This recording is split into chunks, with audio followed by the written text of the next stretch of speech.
아파트는 비 오는 날에는 자타가 공인하는 아름다운 곳입니다.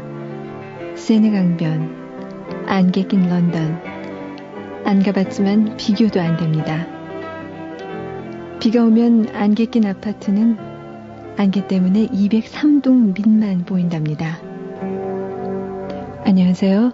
FM 영화음악의 정은임입니다. 대구시 황금동 신천지 타운에 허지선 양이 두 번째 보내는 엽서에서 이렇게 말씀해 주셨는데요. 비, 안개. 도시 생활에 지친 사람들은 이 말 듣고 짜증부터 내기 쉽죠. 하지만 비와 도시를 사랑하는 17세의 지선 양은요, 세상을 아름답게 보는 방법을 알고 있는 것 같네요. 그래요. 우리 주변 조금만 달리 보면 우리 삶은 아주 달라질 수도 있습니다. 아름다운 도시의 밤. 저처럼 안개와 비를 좋아하는 지선 양에게 첫 곡 띄워드리죠. 영화 나자리노 중에서 듣습니다. When a Child is Born.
Ce n'était pas de ta faute, je le sais.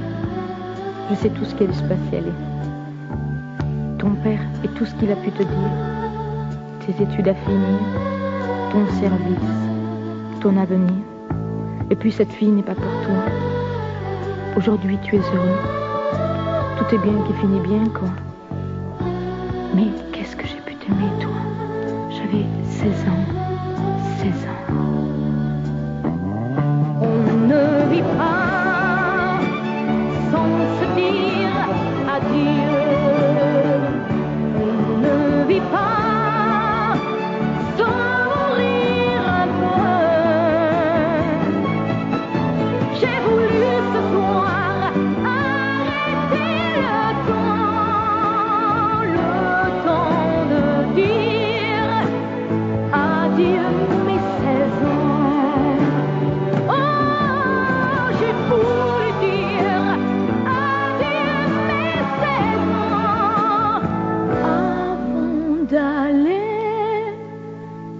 Ce qui m'attend.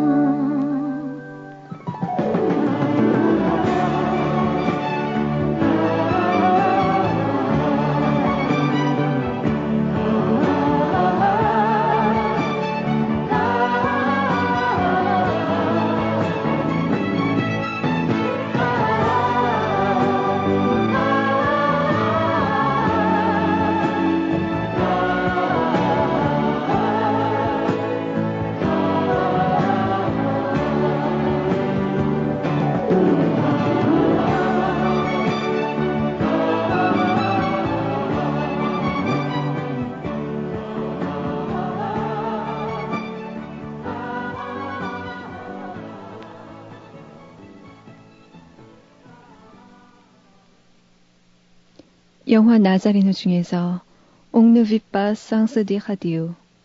오늘은 미레이유 마디유의 노래로 들으셨습니다. 하찮은 것이 우리를 위로해 주는 것은 하찮은 것이 우리를 슬프게 하기 때문이다. 서울 노원구 상계칠동의 정지윤 씨가 이런 글 적어주셨네요. 몽테뉴의 수상록 중에 나오는 글이라고 하죠. 자, 서울이 아니라 대구 서구 평리 2동의 장원화 씨는요. Yesterday가 어디에 삽입된 노래인지 또 어느 가수가 불렀는지 모르겠다고 하셨는데요. 이 노래는 영화 클로드 부인 중에서 제인 바킨이 불렀었죠. 자, 다음 곡은요. 대구 달서구 이순재 씨가 신청하신 곡입니다. 영화 스텔라 중에서 모녀가 다정하게 부르는 캘리포니아 드리밍. 우선 울산 사운드트랙으로 듣고요. 그 다음에 마마스 앤 파파스의 노래로 함께 들려드립니다. All the leaves are brown, and the sky is gray. I went for a walk on a winter's day. I'd be safe and warm if I was in LA. California dreaming on such a winter's day. Look what I have in my hands.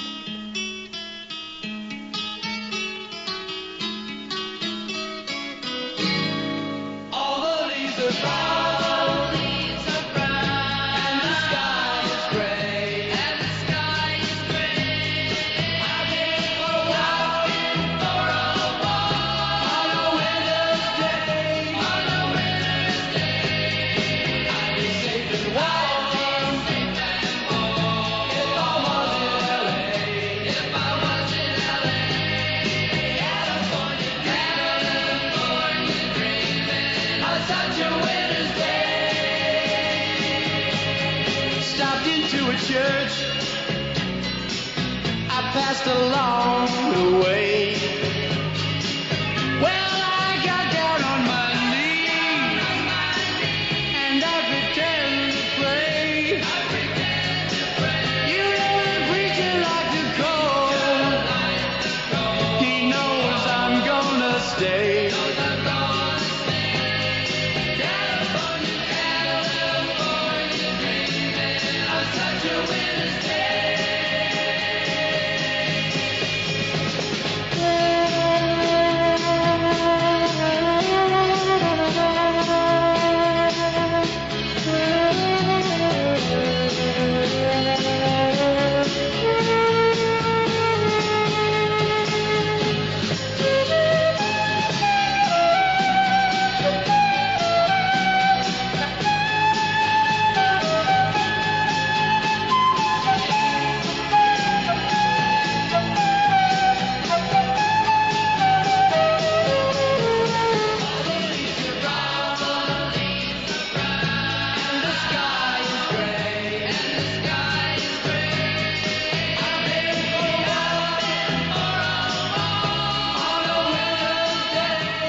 영화 스텔라 중에서 캘리포니아 드리밍이었습니다.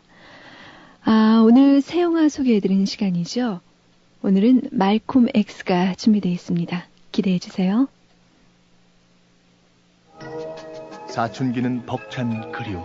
립스틱, 하이힐, 매니큐어, 그리고 사랑에 조금씩 눈 떠가는 소녀들을 위한 세 편의 작은 사랑 이야기. 오렌지 향은 바람을 타고 언니는 신부, 사랑을 처음 만날 때 도서출판 미래향이 펴냅니다. 남학생은 몰래 보세요. Early in the morning, 펜시? 펜시? 아, 바른 손 펜시. 꿈이 있습니다. 사랑이 있습니다. 문구용품에서 생활용품까지. 펜시용품은 역시 바른 손입니다. 바른 손 펜시. 여드름 박사들이 다 모였네. 여드름 치료엔 뭐가 제일이야? 끈기 있는 치료가 제일이야. 천만에 전문가와 상담하는 게 제일이야. 아젤리아. 잠깐, 모두 다 맞아. 하지만 피부를 사랑하는 게 제일이야. 아참, 새로 나온 아젤리아가 있었지. 여드름 치료엔 피부를 사랑하는 아젤리아. 한국 쉐링. 대학에 가? 말아? 직장을 옮겨? 아니면 직업을 바꿔볼까? 17에서 25까지. 갈등이 17에서 기로에선 25가지. 나의 길을 찾기 위해 지금 챙겨둬야 할 모든 것. 17에서 25까지. 도서출판 도설. 여자 편도 있죠? 미래의 달색에는 여자 하나에 남자가 글쎄 둘이래. 별의별 결혼 풍속이 다 있어. 소설 다른 무자비한 밤의 여왕. 인간보다 더 인간적인 컴퓨터. 우리의 상상력은 어디까지일까? 소설 다른 무자비한 밤의 여왕. 오늘 만나보세요. 도서출판 입세. 우리들만 아는 이야기 순분예술학교. 사랑과 자유가 있는 순분예술학교. 제1부 사랑대달부 눈물 같은 느낌표. 제2부 인생연습장 행복의 물음표. 정지우 기획소설 순분예술학교. 서점이 있습니다. 도서출판 고려원. 4년 동안 기다려온 본조비의 새 앨범 Keep the Faith.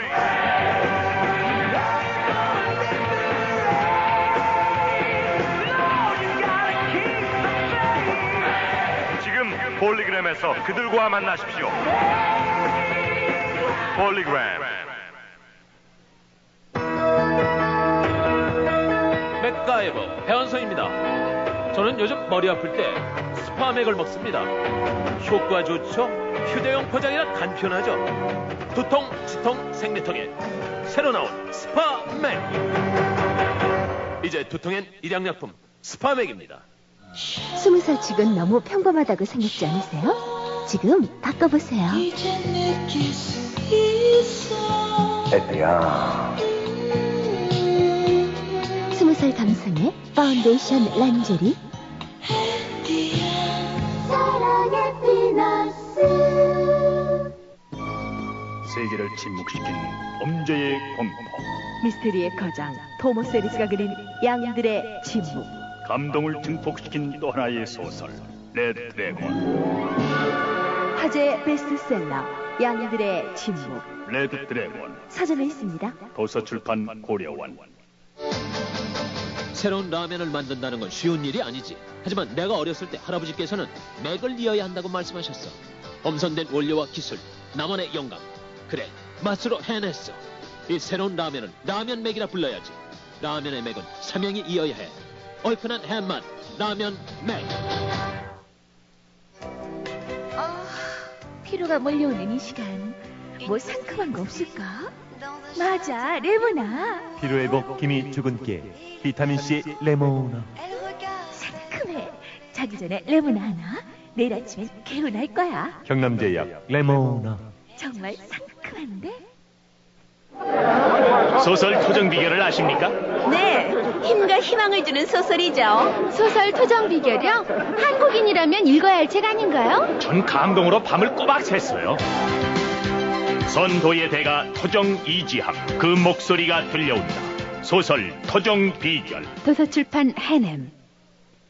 We declare our right on this earth to be a man, to be a human being, to be respected as a human being, to be given the rights of a human being in this society, on this earth, in this day, which we intend to bring into existence. 뭔가 사람을 끄는 강한 힘이 느껴지죠. 이 목소리는요, 말콤 X의 실제 목소리입니다. 흑인 우상은 흑인 감독이 그려야 한다. 백인 감독 노만 주이슨이 영화 말콤 X를 만들려고 했을 때요, 흑인 감독의 기수죠, 스파이크 리 감독이 이를 강력하게 반대하면서 했던 말입니다. 결국 영화 말콤 X 연출권은 스파이크 리에게 넘어갔고요. 그는 이 작품을 16개월 만에 3시간 20분짜리 대작으로 완성했습니다. 현재 뉴욕은 이 말콤 X 열기가 대단하다고 하죠. 특히 올해 그 로드니 킹 사건으로 일어난 LA 폭동이 5월에 있었기도 했고요. 이런 인종 갈등의 흔적이 채 가시지 않고 있어서 그런지 이 영화에 그 관심이 더욱 짙어지고 있는 것 같습니다. 자, 흑인들의 입장에서 보면요. 두 영웅, 그러니까 자신들의 인권운동가였던 말콤 X, 그리고 영화로 흑인 해방운동을 펼치고 있는 스파이크 리 감독, 이 두 영웅의 만남이라서 그 열기와 기대가 당연할 것 같습니다. 하지만요, 그 일부 흑인 지식층에서는요, 스파이크 리를 뿌띠부르주아 이렇게 규정하고 있죠. 그러면서 그런 그가 이 말콤 X를 얘기한다는 것은 어불성설이라고 비난하기도 했습니다. 말콤 X의 본명은 말콤 리틀리였는데요. 그는 불황아로 감옥 생활을 하는 동안에 세상에 대한 눈을 뜨기 시작했죠. 그리고 그때 그 자신의 성인 리틀은 백인이 잊어준 것이라면서 스스로 X라고 바꿨다고 합니다. 스파이크 리 감독이 영화 속에서 가장 역점을 둔 부분은요, 그 절도죄로 감옥에 gat혀있던 말콤 X가 블랙 무슬림교의 창시자인 엘리야 무하메드의 책을 읽고 인생을 바꾸게 된 바로 그 부분이라고 합니다. 그 후에 말콤 X가 그 모슬렘의 성지인 메카로 순례 여행을 떠나는 장면은 실제 그곳 메카에서 이루어졌는데요. 원래 이곳은 촬영 불가 지역이라고 소문났지만요. 스파이크 리 감독이었기 때문에 할 수 있었다고 합니다. 하지만 모든 촬영이 이렇게 순조로웠던 것만은 아닙니다. 가장 큰 문제는요. 바로 예산이었는데요. 그 제작사인 워너브러더스사는요. 그 당초 예산에 잡힌 돈밖에 내줄 수 없다. 이렇게 주장하는 바람에 초과 비용은 스파이크 리가 조달했다고 하죠. 또 흑인 유명 인사인 빌 코스비, 마이클 조단, 농구 스타 매직 존슨 이런 사람들이 말콤 X의 후반 작업비를 지원했습니다. 말콤 X 역에는 모베터 블루스에서도 아주 좋은 연기를 보여줬던 흑인 배우 덴젤 워싱턴이 출연하고 있는데요. 그는 이 역할로 아카데미 남우주연상에 아주 강력한 후보로 지명되고 있습니다. 글쎄요, 이 영화 국내에서는 아직 개봉이 불투명한데요. 현지 반응에 따르면 이제껏 어떤 영화에서도 보지 못했던 강한 힘이 화면에서 살아 숨쉰다고 합니다. 말콤 X 중에서 듣습니다. Revolution, Arrested Development의 노래입니다. Before you put on this record, understand, this is for all of my ancestors who were raped, who were killed, and hung because of their plight for freedom and for dignity. They died for me, and they died for you. This is for them to know that, yes, even today, in 1992, we are still fired up, and we're still talking about revolution.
As I look out my window, I see the little ones playing amongst each other with the water guns in pure poverty. Generations of good people in cycles of poverty. It bothers me, so I ask myself, I say, how you doing as much as you can for the struggle? Am I doing as much as I can for the struggle? Then why do I cry when my people are in trouble? My ancestors slapped me in the face and said, Harriet Tubman told me to get on up. Marcus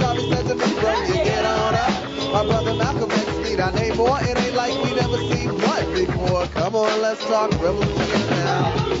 All my people say, all my brothers say, all my sisters say, all my people say, hey, all my people say, all my people say. I see blood on one Malcolm as one shot up. I see tears cause now it seems that we've forgot them. I see years of people searching for solutions. Restitutions, excuses, no more confusion. Come on, let's talk right. Talk up, but don't talk up all night. There's gotta be action if you want satisfaction. If not for yourself, for the young ones. The UN, the US, we can't allow ya to tell us a kid in the ghetto is not as important as kid in Bosnia. I ain't with it, just forget it. We can't even debate if you don't understand our situation. You don't want us to go get a gun now, do you? You don't like to see people running around now. Yet still you wanna live like 90210 while we scream out, yo! My grandmother's ago we are wasted. You must acquire a taste for something we've never tasted. So people, let us wet our palates. It's either the bullet or the ballot. Come now, revolution now. All my people say, all my brothers say, all my sisters say, hey, all my people say, Let's talk about it. all my people say, all my people say, Let's talk about it.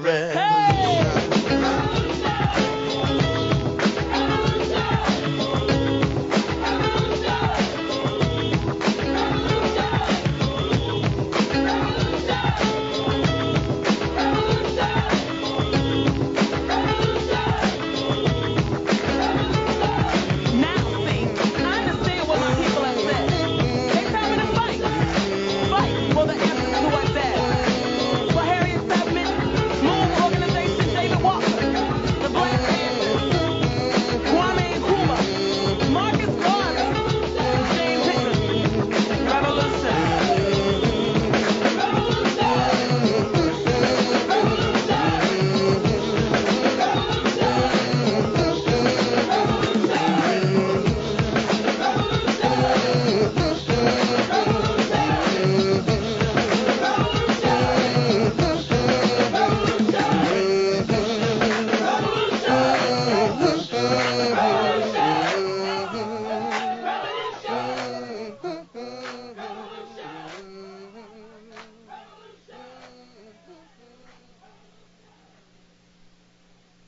Revolution, 영화 말콤 X 중에서 Arrested Development의 노래였습니다.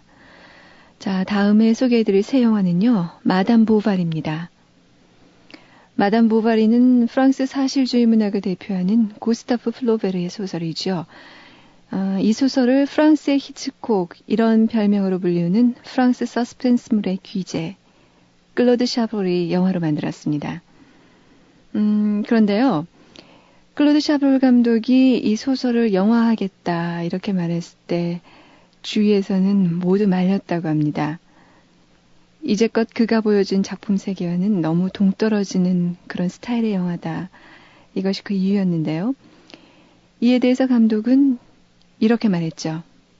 마담 보바리는 내가 20년간 준비해온 작품이어서 포기할 수가 없다. 이런 고집을 피웠다고 합니다. 개봉 당시에 프랑스에서는 원작의 한계를 뛰어넘는 작품이다라고 극찬을 받았다고 하죠. 특히 마담 보바리의 정교한 감정 묘사가 훌륭했다는 평가였습니다. 사실 이것은 감독에 대한 칭찬이기보다는 그 보바리 부인 역을 맡은 이사벨 윗베르에 대한 칭찬이죠. 이사벨 윗베르는 또 스티브 구텐버그와 베드룸 윈도우에서 함께 공연했었는데요. 그 스티브 구텐버그와 바람을 피우는 남편 있는 여자, 그 여자가 바로 이사벨 윗베르입니다. 이 이사벨 윗베르는 눈에 띄는 미인은 아니지만요, 어쩐지 기품을 느끼게 하는 것이 바로 문예 영화의 천부적인 주인공 타입이다. 이런 평을 듣고 있습니다. 이 작품에서도 그녀의 이런 진가는 유감없이 드러납니다. 특히 어려움에 빠졌을 때 좀 요란스럽게 연기하는 다른 연기자들과는 달리요. 그녀는 그냥 말없이 눈물만 주르르 흘립니다. 그런데도 관객들은 가슴이 답답할 정도의 절망을 느끼게 되고요. 글쎄요, 요즘 감각에 어울리는 그 빠르고 경쾌한 템포의 영화는 아니지만요. 아주 오랜만에 접해볼 수 있는 고전 문학과 영상의 만남이 아닌가 이런 생각이 들었습니다. 또 한 가지 의상 공부, 그러니까 의상 디자인 공부하고 계신 분들은 한번 봐둘 만합니다. 그 보바리 부인이 이 영화 속에서 패션쇼를 능가할 정도로 아주 멋진 옷들을 선보이고 있죠. 자, 마담 보바리 중에서 이 부인이 공작의 무드회장에 처음으로 초대됩니다. 그때 젊은 남자와 만나게 되고 그때부터 그녀의 인생은 바뀌게 되죠. 거기서 흐르던 곡입니다. 봄의 소리 왈츠. 오리지널 사운드트랙으로 듣습니다.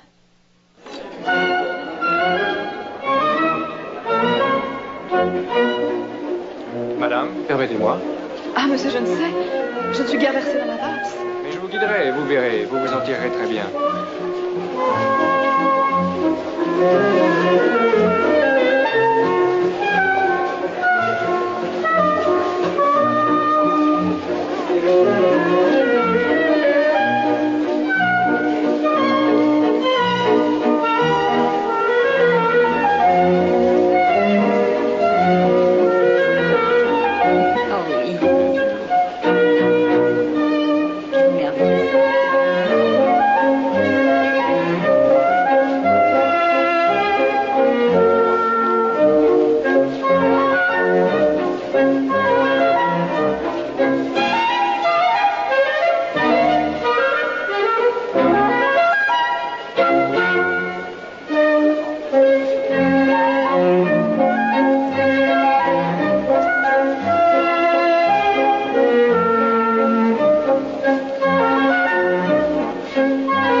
마담 보바리 중에서 봄의 소리 왈츠 오리지널 사운드트랙으로 들으셨습니다.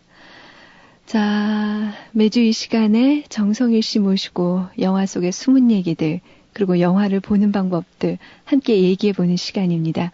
정성일 씨 오늘도 나와 계시네요. 안녕하세요. 안녕하세요. 전요 정성일 씨와 함께하는 이 시간만 되면요. 학교 때 생각이 나요. 어떤 생각이냐면요. 학교 때 이렇게 발굴단 같은 데 참여한 적이 있었거든요. 그때 네. 땅을 파면 뭔가 새로운 물건들이 이렇게 나오는 것을, 새로운 물건은 아니죠. 옛날 물건이지만 뭔가를 새롭게 발견해내는 그런 느낌이 들거든요. 네. 근데 정성일 씨 만날 때마다 익히 알고 있는 영화지만 그 속에 숨어있는 또 다른 얘기들이 자꾸만 캐져 나오는 게 마치 발굴을 하는 느낌이 들거든요. 야단이라 생각하고 더욱 열심히 하겠습니다. 예. 자, 오늘은 어떤 영화 갖고 같이 얘기해 볼까요? 오늘은 그 에이리안 3편입니다. 예. 그 제목을 듣자마시자 청취자분들께서는 일부는 웬 에이리언 3 이러는 분도 계실 텐데요. 예. 일단 아마 그것은 이 영화에 쏟아진 상투적인 비평이 가장 큰 이유일 것입니다. 네. 이 영화를 보신 분들 중에서 상당수가 에이리언 3부작 중 가장 지루하고 가장 불만족스러운 3편이라는 소리가 지배적입니다. 예, 저도 그런 얘기 많이 듣고서는 저도 안 봤거든요, 사실은. 아, 그러세요? 예. 그런데 어찌된 일인지 네. 세계 유수의 영화 잡지들은 이 영화가 개봉되자마자 앞을 다투어서 이 영화를 지금 92년의 가장 중요한 영화 중에 한 편으로 자신 있게 추천하고 있습니다. 그리고 네. 바로 이 프로에도 그 금년 총결산 영화를 결산하는 그 시간이 다가오고 있는데 에이리언 3를 뽑으신 분들이라면 저는 일단 박수를 쳐드리고 싶습니다. 그분들은 틀림없이 진짜 영화광 중에 몇몇이 되실 겁니다. 그런가요? 아주 싫은 소리 늘어놓기로 유명한 미국의 영화평론가 피터 트래비스는 이 영화에 아주 예외적으로 90년대 가장 훌륭한 영화 중에 한 편, 또 타임즈의 빈센트 캠비, 이 사람은 영화 두들겨 패는 거로 아주 유명합니다. 이 사람은 한마디로 저주받은 걸작. 영국의 여류 비평가 페넬로페 휴스턴은 헐리우드에서 나올 수 없는 예술 영화. 자, 이쯤 되면 심상치 않죠? 자, 왜 그럴까요? 에이리언 3는 여러분이 본 것보다 훨씬 심각한 영화입니다. 에이리언이 태어나게 된 그 배경부터 설명해 드리겠습니다. 1979년 20세기 폭스사의 야심적인 두 젊은 기획자가 있었습니다. 데이비 킬러와 고든 캐럴입니다. 이 사람들은 스필버그나 루카스 아류의 아이스크림 SF 영화 말고 아주 심각하고 끔찍한 SF 영화가 좀 없을까 생각했습니다. 그래서 48시간과 스트리트 오브 파이어를 찍은 월터 힐을 찾아갔습니다. 그리고 그에게 어디 한번 새로운 SF 영화 시작해보는 것이 어떠냐고 제안하자마자 월터 힐은 차라리 나보다는 훨씬 재능 있는 감독이 한 사람 있는데 그 친구를 영국에서 헐리우드로 모셔다가 새로운 SF 영화를 기획해보는 것이 어떠냐고 제안했습니다.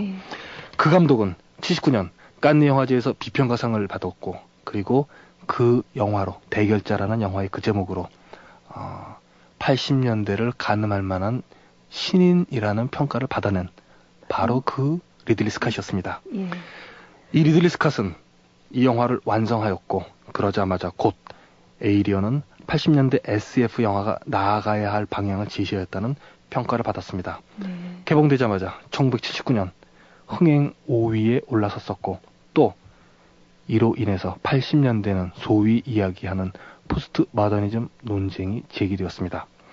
이어서 86년 에이리언 2편이 만들어졌습니다. 원제는 에이리언즈, 복수의 에이리언입니다. 그러니 얼마나 많은 에이리언이 등장하겠습니까? 제목 그대로 수십 마리의 에이리언들이 튀어나오는데 감독은 제임스 캐메런이었습니다. 지금이야 터미네이터 2편을 찍고 영화 한 편에 1억 불 이상을 쏟아부을 수 있는 거물이 되긴 했지만, 당시에는 터미네이터 1편을 찍은 소규모 자본의 B급 전문 영화 감독이었었습니다. 복수사로도 모범이었습니다. 하지만 제임스 캐메런은 당당하게 위기를 넘겼고, 그리고 비평적 성공과 함께 그해 흥행 7위를 기록하였습니다. 그리고 다시 세월이 흘러 1992년 한 번도 영화를 찍어본 적이 없는, 하지만 MPV계에서는 이미 거장으로 알려진 데이빗 핀처가 27살의 이 재롱둥이가 젊은 사람이 5천만 불짜리 기획에 착수하게 된 것입니다. 우선 에이리언의 가장 SF 영화 사상이 놀라운 점들을 검토해 보겠습니다. 첫 번째, 다소 심각하더라도 이 프로의 청취자분들이라면 자존심을 갖고 한번 들어주십시오. 첫 번째, 에이즈 시대의 공포 영화라는 평가를 받고 있습니다. 에이즈 시대의 공포 영화요? 네. 지금까지 SF 영화라는 것은 그 우주로부터 외계인들이 쳐 들어오는 영화였었습니다. 그런데 에이리언은 그 반대로 내부로부터 공격당하는 이야기입니다. 그 과정을 한번 보십시오. 접근하여 접촉하면 감염되고 죽습니다. 무언가 비슷하지 않습니까? 에이즈네요. 네. 에이리언의 공포는 거의 의도적으로 에이즈 감염 경로를 그대로 따라가고 있습니다. 게다가 페미니스트들, 즉 여성 해방론자들을 가장 경악시킨 것이 있습니다. 일부 삼류 페미니스트들은 이 영화가 주인공 리플리, 즉 여자가 끝까지 혼자 싸워 살아남으니 대단한 여성 독립 영화다라는 평가를 했을지 모르겠지만, 이 영화 개봉 즉시 여성 해방론자, 동성연애 운동자, 인권 운동자들은 극장 앞에서 피켓을 들고 데모를 했었다는 사실을 기억하셔야 됩니다. 이 영화를 파시스트 우파 영화라고 비판했습니다. 한번 생각해 보십시오. 에이리언 1편에서 뭔가 이상합니다. 아이를 낳는 것은, 에이리언을 낳는 것은 여자가 아니라 남자 승무원입니다. 그렇죠. 이제 잉태와 수태에 걸친 인류사적 비밀이, 남녀의 성구별이 완전히 뒤바뀌어 있습니다. 그리고 이것은 해부학상의 고통까지도, 더 나아가 유아기의 웨디프스 컴플렉스까지도 SF라는 코드를 통해서 뒤바꿔보자는 야심적인 의도가 있습니다. 조셉 콘라드 좋아하십니까? 바로 그 콘라드의 대표적인 소설 노스트로모의 이름을 빌려서 우주선 노스트로모의 이름을 붙이고 있습니다. 그리고 노스트로머는 알려진 대로 제국주의의 상징으로 그 소설 속에 나타나고 있습니다. 이 영화 속의 주인공들이 이런 오지에 갇힌 채로 고통당하는 것은 이들의 잘못이 아니라 이 노스트로모호 우주선의 주인인 소유주인 회사로부터 에이리언을 상포해서 지구까지 오라는 이유 때문에 이토록 고통받고 죽어가는 것입니다. 결국 에이리언은 미래의 묵시록이 에이리언 때문이 아니라 바로 자본을 거머쥔 자본가들의 자본의 통제 관리와 독점 소유에 의해서 시작되는 것이라는 좌파 비판을 숨기고 있는 것입니다. 마지막으로 에이리언 1편에 뭔가 이상한 것이 있습니다. 노스트로모의 승무원들은 모두 7명입니다. 그리고 그중 6명이 죽고 1명이 살아남습니다. 또 이 전투는 6일간 계속되고 7일째 끝납니다. 마지막으로 영화의 마지막 장면, 컴퓨터가 반짝반짝 불을 발하면서 이 우주선은 지구에 6주 후에 도착한다라고 보여줍니다. 6이라는 숫자가 계속 나오네요. 네, 6일이 끝나고 휴식을 취하는 7일째라는 기독교적인 시간의 사이클과 또 하나 6이 3개. 예, 666 바로 악마를 의미하는 거 아닌가요? 네, 바로 오맨입니다. 이 영화는 휴식과 묵시록을 동시에 제공하고 있습니다. 이것이 절대 과장된 말장난이 아니라는 것을 에이리언 2편은 분명하게 보여주고 있습니다. 주인공 리플리는 그녀가 에이리언을 보았다는 이유만으로 다시 에이리언의 혹성으로 들어갑니다. 그리고 이번에도 예외 없이 남자들은 전원 몰살당하고 여전사 리플라이만이 살아남습니다. 그런데 리플라이가 마지막 끝까지 남아 싸우는 그 에이리언은 수컷이 아니라 바로 퀸 에이리언, 암컷입니다. 이 두 암컷의 싸움을 여자와 여자의 싸움이 아니라 어머니와 어머니, 모성 본능의 싸움으로 제임스 캐메론은 해석하고 있습니다. 리플리는 이 혹성에 외롭게 살아남은 소녀, 역시 소년이 아닙니다. 소녀 뉴트를 보호하기 위해서고, 퀸 에이리언은 무차별하게 죽어간 자기 자식 에이리언들에 대한 복수를 위해서 이제 두 여자가 맞서 싸우게 됩니다. 그래서 이 두 여성의 싸움이라 어떤 의미로 감독은 이 두 여자를 내보냈을까요? 문제는 바로 그것을 제임스 캐메론은 심각한 의미가 아니라 일종의 건방진 비웃음으로 다루고 있는 것이 가장 큰 문제입니다. 그는 이 영화 속에서 여성의 싸움을 끌어들이면서 여성 해방론자들에게, 페미니스트들에게 남자가 하는 일이란 이렇게 힘든 것이며 남자가 하는 일에 여자가 뛰어들면 이렇게 위험하다고 빈정거리고 있습니다. 글쎄요, 참 이상한 감독이네요. 그리고 드디어 에이리언 3편입니다. 에이리언 3편의 데이빗 핀처는 그 잘 알려진 대로 MTV 출신입니다. 그 스팅 노래 좋아하시죠? 네.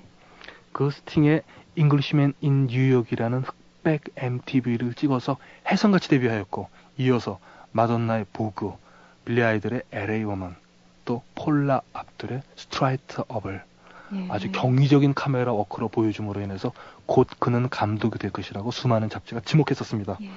왜 아니었겠습니까? 그는 놀랍게도 가장 비싼 대가를 치른 데뷔작을 찍은 것입니다. 그는 그 에이리언은 3편을 전혀 다른 각도에서 생각하고 있습니다. 그것이 가능했었던 이유는 지금 여러분들이 보신 에이리언 3편은 그 원래 의도했던 3편이 아닙니다. 사실은 2편을 찍고 나서 3편을 기획하던 도중 기획자 중에 한 명이자 감독인 월터 힐이 2편과 3편 사이에 무언가 중간 그 브릿지를 해줄 수 있는 또 하나의 에이리언이 있었으면 어떨까라는 제안을 했습니다. 결국 이 영화는 1990년 크리스마스에 개봉된다라는 모든 기획을 전면 부인하고 새롭게 촬영을 시작했습니다. 그리고 데이빗 핀처는 기어이 우겨서 영국의 그 외따른 스튜디오 내에 들어가 그 오지의 공장에 일일이 세트를 세우고 그리고 낯선 혹성 무대로 설정한, 그리고 그 혹성에 남자 죄수들만을 끌어들여 놓고서는 3편의 이야기를 시작하고 있습니다. 3편 얘기를 해볼까요? 이 공간은 그런데 어디서 많이 본 공간입니다. 바로 중세시대의 수도원을 연상케 합니다. 첨단 무기도 없고 첨단 과학도 없습니다. 그저 복잡한 미로들만 있습니다. 자, 이제부터 저를 느리지만 그러나 꼼꼼하게 따라와 보십시오. 영화를 보는 셈이 되겠네요. 그러면 저는. 네. 등장하자마자 리플리는 머리를 깎습니다. 즉 그녀는 중성화됩니다. 그리고 남자들 틈에서, 즉 에이지의 산실에서 폐쇄 회로에 닫힌 공간으로, 말하자면 자본주의 공간에서 중세적인 공간으로 옮겨가 이제 차례로 희생당하는 대가를 치릅니다.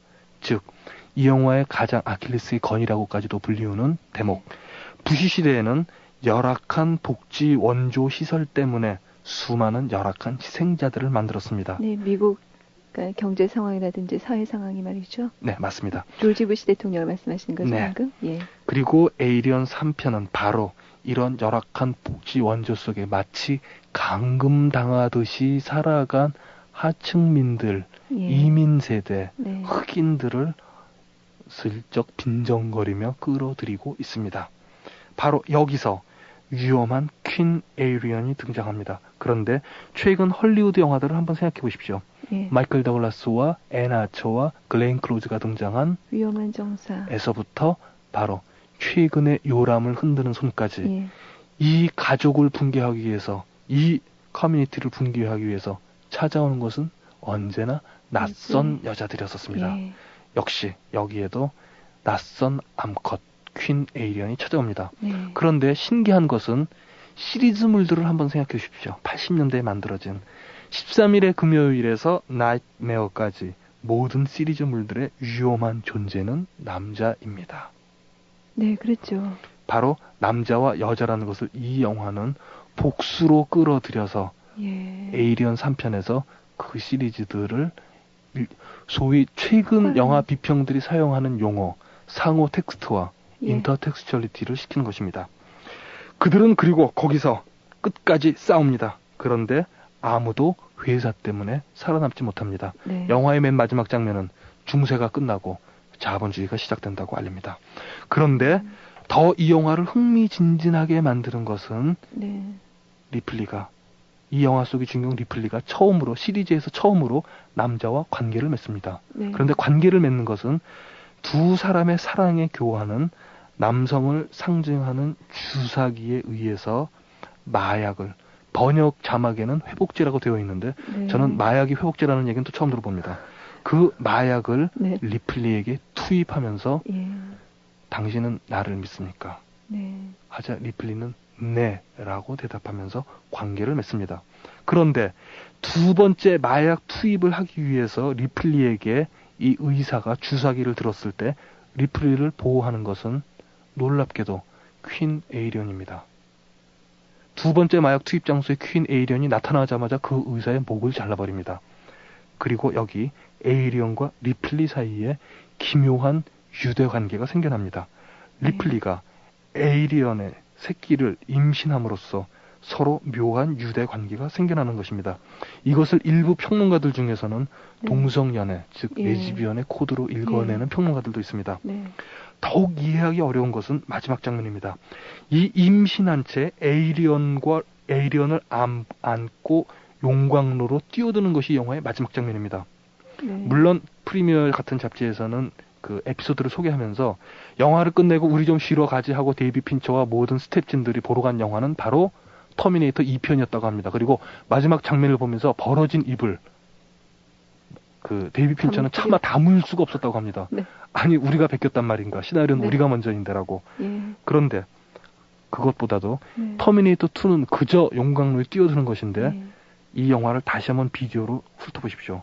아주 이해하기 어려운 마지막 장면입니다. 마지막에 리플리가 에이리언을 가슴속에 넣은 상태대로 뛰어들자 갑자기 에이리언이 가슴을 가르고 뛰쳐나오는데 바로 그때 리플리가 취하고 있는 액션은 에이리언이 달아나는 것을 막는 모습인 동시에 에이리언을 자식처럼 감싸 안는 모습입니다. 이것은 피해자이자 또한 어머니처럼 등장합니다. 그녀는 자기가 모성 본능을 다시 확인하는 장면일 수도 있고 또 희생당하는 장면일 수도 있는 이 미묘한 장면을 이토록 흥미진진하게 보여주고 있습니다. 더군다나 이것이 그 상황을 더욱 복잡하게 만드는 것은 에이리언 1편을 찍은 감독인 리들리 스캇 감독이 에이리언 3편이 만들어지기 바로 전해에 만들었던 셀마 앤 루이즈의 마지막 장면 역시 여자들이 차를 타고 뛰어내리는 장면으로 끝납니다. 신기하게도 에이리언을 만들었던 사람과 에이리언 3편의 완성자는 두 여자 모두 뛰어내려 죽임으로써 영화를 끝맺고 있습니다. 루이스와 이 에이리언 3편은 둘 다 똑같은 그런 설정이 되어 있네요. 맨 또는 마지막 장면. 90년대의 여성들에 대한 똑같은 반응이라고도 볼 수 있습니다. 아, 그럼 감독은 그 마지막 장면을 통해서 어떤 얘기를 하고 싶은 건가요? 사실은 그것은 데이비드 핀처가 두 번째 영화를 만들 때까지 기다려야 할 문제일지는 모르겠는데요. 사실은 그 후일담 중에서 이런 얘기들이 있습니다. 20세기 폭스사는 에이리언 3편에 대해서 그 많은 불만을 갖고 있었는데 우선 이런 이야기 구조가 마음에 들지 않았었습니다. 20세기의 그 기획실장인 마이클 런던 얘기인즉슨 영화를 보자마자 튀어나와 첫 대사가 너무 예술적이다. 우리가 원하는 것은 예술이 아니라 돈이다. 라고 외쳤다고 합니다. 그러나 폭스사가 이 영화를 이렇게 찍었다는 사실을 알았을 때는 이미 영화가 90%가 완성되었고 게다가 제작비 4,500만 불이 완성되어 입을 벌린 채 데이비드 핀처가 하라는 대로 끌려다닐 수밖에 없었습니다. 결국 영화는 흥행에 실패했지만 데이비드 핀처는 헐리우드 영화사상 가장 비싼 데뷔작이자 헐리우드 영화사상 가장 비싼 예술 영화를 찍는데 성공한 셈입니다. 문제는 시거니 위버입니다. 이 고생한 시거니 위버, 불쌍하기 짝이 없는 장신 190cm의 이 여자는 에일리언 1편을 찍을 때도 그토록 고생한 얘기가 전해지고 있는데 아주 전설적인 얘기 중에 하나는 어떤 건가요? 리들리 스코트는 그 에일리언이 튀어나오는 첫 장면이 가장 중요하다고 생각했습니다. 어떻게 찍을 것인가를 일주일 밤낮을 고민하다가 이 배를 가르고 튀어나오는 그래서 첫 번째 희생자가 존 헌트라는 배우인데요. 그에게만 그 장면에서 에이리언이 튀어나온다는 것을 알려주고 다른 배우들은 전혀 모르는 상태에서 밥상에 앉혀놓고 촬영을 시작했다고 합니다. 그저 배우들에게는 뭔가 그 이상한 커트가 하나 있긴 있는데 여러분들은 신경 쓸 필요 없고 그냥 앉아 계시면 된다고 얘기했습니다. 그리고 식사를 하던 도중 갑자기 존 헌트가 배를 움켜쥐고 뛰기 시작했습니다. 시나리오에는 복통을 일으킨다고 하면 되어 있으니 배가 아픈 장면이로구만 생각했는데 웬걸 갑자기 가슴이 벌어지고 안에서 뭐가 튀어나와 시거니 위버를 향해 달려들었을 때 시거니 위버 입을 떡 벌리고 놀랐겠네요. 촬영이 끝나고 나서도 한참 동안 울음을 멈추지 못했다고 합니다.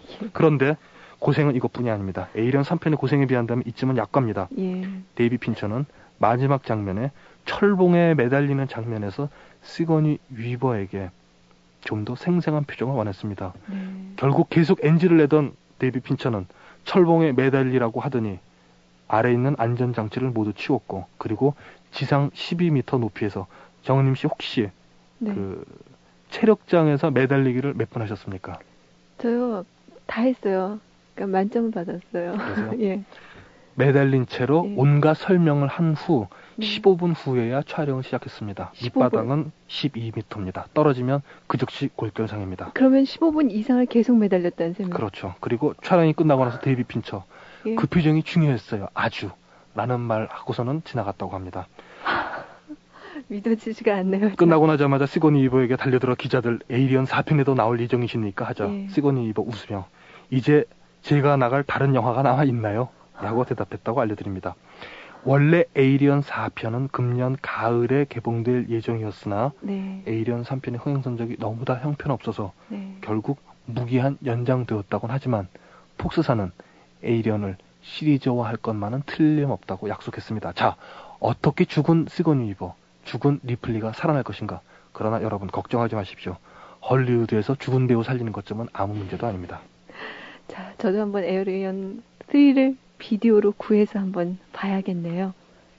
아, 참, 그리고 정성희 씨께 어떤 애청자가 질문을 하나 했어요. 그러니까 서울 마포구의 설재용 씨인데요. 영화 평론가가 꿈이라고 하시거든요. 그래서 어떻게 하면, 어떤 과정을 거치면 영화 평론가가 될 수 있는가, 이런 질문을 해오셨는데, 정성희 씨 한번 답변해 주시죠. 제 답변보다는 오히려 그 프랑스와 트리포라는 프랑스 영화 감독의 답변을 대신해 드리겠습니다. 이 트리포 감독은 이야기하기를 같은 영화를 2번 보기 시작할 때 비로소 평론가로 첫 번째 발걸음을 내딛는다고 얘기합니다. 같은 영화를 10번 이상 다시 보며 사랑할 수 있는 용기가 있으신 분, 그리고 10번 이상 보며 다시 한번 생각해 보실 수 있는 그 자신이 있으신 분, 네. 이분들이야말로 영화평론가의 첫걸음을 이미 내딛었다고 해도 과장은 아닐 것입니다. 하지만 트리포의 마지막 경고 한 가지 더. 영화광에서 영화평론가가 된 다음 정말 영화를 진짜 사랑하는 것은 영화 감독이 되는 것이라고 얘기했습니다. 저는 오히려 영화평론가를 목표로 하기보다는 영화 감독을 목표로 하시길 바랍니다. 그것이 마지막으로 그리고 가장 영화를 사랑하는 길입니다. 예, 고맙습니다. 정성윤 씨 다음 시간도 기대해 볼게요. 감사합니다. 안녕하세요. 에리언 3 중에서 듣습니다. 렌토.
영화 에이리언 3 중에서 렌토 들었습니다.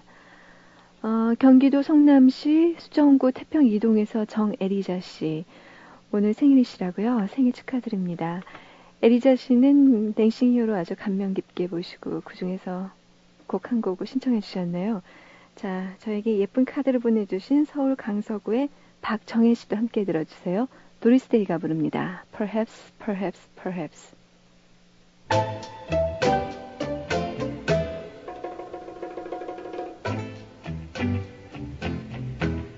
You won't admit you love me, and so how am I ever to know? You always tell me, perhaps, perhaps, perhaps. A million times I've asked you, and then I ask you over again. You only answer, perhaps, perhaps, perhaps. If you can't make your mind up, we'll never get started. And I don't want to wind up being parted, broken hearted. So if you really love me, say yes, but if you don't, dear, confess, and please don't tell me, perhaps, perhaps, perhaps.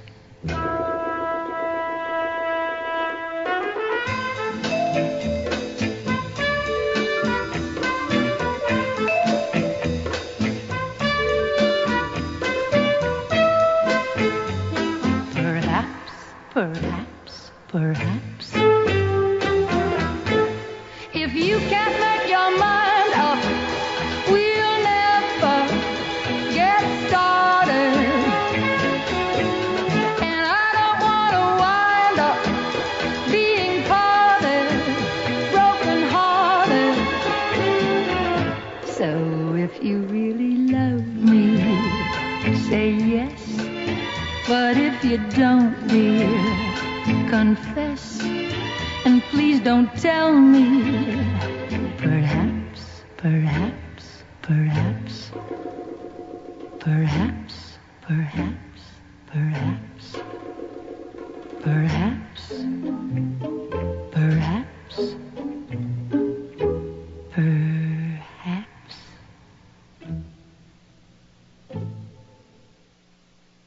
영화 댄싱 히어로 중에서 Perhaps, Perhaps, Perhaps 도리스 데이의 노래였습니다. 저랑 가장 친한 친구와 새벽 2시까지 공부하기로 하고 그 증거로 FM 영화음악의 마지막 노래를 서로 말해주기로 하고 시작했죠 하신 서울시 성북구 장위일동의 김지연 씨. 오늘 맨 마지막 노래 궁금하시겠네요. 자, 오늘 마지막 곡은요. 드라마 우리들의 천국의 테마곡입니다. 김지연 씨와 그리고 인천 제물포고등학교의 정승욱 씨, 경기도 부천시의 홍성욱 씨도 함께 들어주세요. 드라마 우리들의 천국의 테마곡과 함께 저는 인사드립니다. 편한 밤 되시고요.